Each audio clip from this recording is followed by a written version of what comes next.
Good morning. My name's Nick Horton, and I'm one of the hosts of the Green Investment Summit. I'm joined here today with Xenia Franco, who's also going to be a host here today. And on stage, I've got Nikolai Jeppelt from Co-op. He's the head of crowdfunding at Co-op. Cool. And we got Human Shoje, the Grand Pinocchio, the CEO, the head of Sustainary, the key conspirator behind all of this. All right, ladies and gentlemen. Crowd Impact Week, Green Impact Week, and the Green Investment Summit. Why are we here? Human, you set the ball rolling. Thank you. Well, we are here to showcase the path of green investment, to make a clear picture of where to go when you're looking for investment. But secondly, we're here to empower people to accelerate the transition through investment, ordinary people like me and you. And maybe also help people with the money find the good cases. Yes, that's also an objective. During these 2 days, we'll be able to showcase a lot of the companies that Human and I have been working with for the last 3 months. We've been working with 40 startups who are all working to transform their own business in a more green way. So we'll showcase them, and then we are aiming to bring together as many actors, as many investors and the public, because this is not something that we can do by ourselves. It's something we have to do together. All right. Super. And Xenia, you got 2 hats. One, you're sort of host of this amazing event. 2, you also work for Digital Hub Denmark, where you wear a couple of hats. But you're here today because? Because I've been part of the Danish and Nordic startup community for the past 10 years. And Digital Hub Denmark and a ton of other actors have been working with startups and entrepreneurship for decades. And you guys who are the new green tech companies, we need to make sure that all the resources that we have and that already exist out there also will start focusing upon green entrepreneurship. I am the bridge linking the two. I also like to think a little color here. I mean, 3 gentlemen very imaginatively wearing dark blazers. But they're also, you bring it as the hub, the name the hub would indicate, there are 1,000 initiatives in this space, in the startup space, and you play a role in bringing them together. And coordinating dates and time. Why don't we create synergies? Why don't we have a small talk or something as simple as a calendar?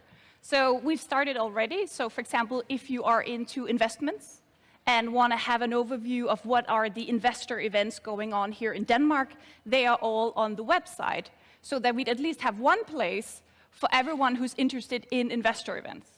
But really, and I think that's what Nick is trying to point to, is all of us who are planning yet another event, who is planning yet another initiative, do come and talk to me or some of the gentlemen up here, and then let's coordinate and create even greater synergies, so that rather than having 5 different events on the same topic on the same month, we bring them all together and also align the audiences. From your mouth to God's lips, youth and optimism combined with old age and experience. Well, now, we're talking about new things and talking about investment, and lots of investment events. There are a load of different opportunities. However, for a long time, money for this space has been seen as VC, venture capital, public sector, EU funding. Yeah, let's apply for some of that. And then business angels. But you seem like you've got something new. Yeah, well, it's apparently it's new in Denmark, but it's a quite known phenomenon around the world.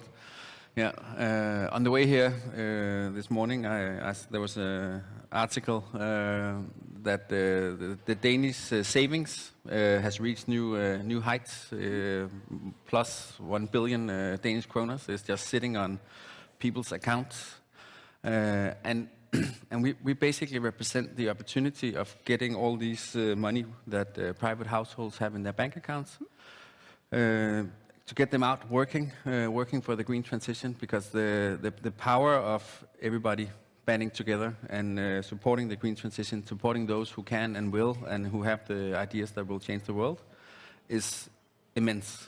I mean, there's no program, there's no EU fund that is as large as only the Danish household population. I mean, the money here is incredible. And as the name would indicate, co-op. Crowdfunding, yeah. Co-operate. Funded by the crowd, funded by the Danes, yeah. All right, cool. Well, so, Human, right? We're going to launch into all of our content here in just a couple of minutes, but maybe just the last couple of words. I've seen you work really, really hard at this. I remember when you were young, no wrinkles, no gray hair. Still don't have. And don't get me wrong, you look great for 65. But why on earth launch into this when it is so much work? Yes. There are several reasons for it. If you look at it at the big picture, Denmark, when it comes to sustainability, we are ranked in the top two, as the top two countries in the whole world. But when it comes to sustainability and green investment, then we are ranked, I think, somewhere around number 45-ish, right? So how do we, as a region, as a country, how do we move and how do we make sure that the position that we have within sustainability is also being used so we can invest in more sustainable technologies, invest in more sustainable solutions, and attract more people, because the world is looking at us. When you say I come from Denmark, wherever you go, one of the first things they're going to say, oh, you have the windmills, and it's so sustainable, you bike all the time, and all of these things.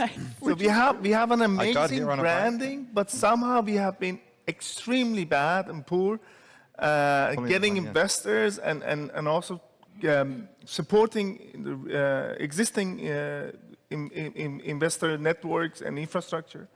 So that's one of the reasons that we are doing it. Secondly, there's a huge amount of money right now from the EU, from the national funds, as a recovery funds put in, which have a tag with green or green transition on them. We're talking about billion of euros. And we have a lot of solutions, and you as a startup, and I do it as well, I look for where do I get the funding for what I do. And it's becoming a jungle right now. There's a lot of new rules, the ESG and DBG and SDG and BBG, and I don't know what they are called, and EU taxonomy on the top of it. And then there's a bunch of funds that you can apply, public funds, soft funds, private funds. So the whole sector is booming, and the reason that we are doing this is to start creating an overview with what is out there. So you as a startup, as a company, can actually figure out, okay, this is who I am, and these are my opportunities, and I should talk to you, to you, to you, and to you. Yeah, clarity. Exactly. Right. Thank you for making this. A little bit of adult supervision in what is otherwise an unruly collection of cats doing more or less what they want. Z. I just have a follow-up question, right? Because I used to work with Human back in the days at Venture Cup, which is the student startup competitions at the Nordic universities. And to me, you've always been the person who been very collaborative, very open-minded, who managed to gather every single, you're always creating an event and a platform where everyone is welcome, because you believe generally that we will create greater synergies if everyone has access and everyone is welcome. But at the same time, you mentioned all these different kind of initiatives, and it's a little bit unclear to me. Do you generally think that it's the public who has the responsibility, or the private who has the responsibility to drive this green tech revolution? The green tech revolution. I don't believe is black or white. Mm-hmm. I think we need the legislations, and we need guidance, and we need public investment in one place, but also believe in the power of consumer and the market. And we are all witnessing how the ordinary people are putting the pressure on companies to make that change. Mm-hmm. So I think, and that's what Sustainary is about. Sustainary is about a platform that, built on pentahelix model of innovation, which means that you bring, you bridge between the research, public institutions, non-profit organizations, entrepreneurs, and investors. So you can kind of taken the triple helix, which is the classic kind of collaboration model when it comes to public, right? You want the private, the academia, and then actual public institution. But you're kind of taking it further with this because you can't model. solve the big issues in the society. Is not you need to engage. You have to have innovation. You need to engage entrepreneurs because they are the ones who actually can move fast on things. But also you need to engage the ordinary citizen, and we tend to forget about it. And in the whole our human design thinking model is we forget. Usually we forget to think about the human. Now in this case maybe it should be the planet, but basically that's why we have expanded the model. Right. This is a great teaser for the rest of the day, because we're not going to let you finish this discussion, because then people just go home. We got 2 days of great events. Nico and I's got to run off. We've got a tent outside where you're going to be presenting these 40 companies. So you've got to run. Z, you've got an interview coming up here on stage in just a moment. And Human, you've got to go make sure this whole circus keeps running. The lions aren't allowed to eat the ponies before they come on stage. All right. Super. So thank you very much for this brief intro. Z, and we'll turn the stage over to you and to your next event. Thank you very much. All right. Gentlemen. Thank you. Thank you. Thank you. Cheers.